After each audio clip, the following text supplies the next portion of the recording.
भगवान शिव की कहानी। भगवान शिव, जिन्हें महादेव, शंकर, भोलेनाथ और रुद्र जैसे कई नामों से जाना जाता है, हिंदू धर्म के प्रमुख त्रिदेवों में से एक हैं। वे विनाश और पुनर्जन्म के देवता हैं, जिनका कार्य सृष्टि के संतुलन को बनाए रखना है। शिव का निवास स्थान कैलाश पर्वत है और उनकी सवारी नंदी बैल है।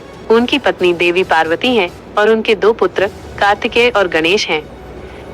भगवान शिव की उत्पत्ति का वर्णन वेदों और पुराणों में विभिन्न रूपों में मिलता है। उन्हें अनादि और अनंत कहा गया है, जो सृष्टि से पहले भी थे और सृष्टि के अंत के बाद भी रहेंगे।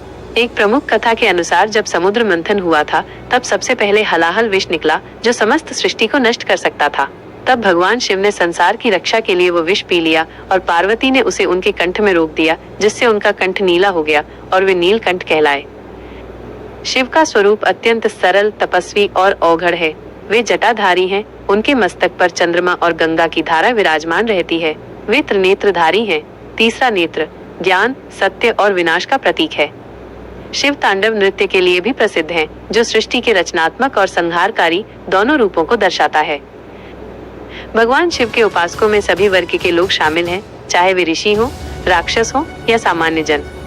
महाशिवरात्रि उनका प्रमुख पर्व है, जिसे श्रद्धा और भक्ति के साथ मनाया जाता है। भगवान शिव की कहानियां हमें त्याग, तपस्या, करुणा और ब्रह्मांडीय संतुलन का महत्व सिखाती हैं। वे न केवल विनाश के देवता हैं, बल्कि पुनर्निर्माण और मोक्ष के प्रतीक भी हैं। महाशिवरात्रि उनका प्रमुख पर्व है, जिसे श्रद्धा और भक्ति के साथ मनाया जाता है। भगवान शिव की कहानियां हमें त्याग, तपस्या, करुणा और ब्रह्मांडीय संतुलन का महत्व सिखाती हैं।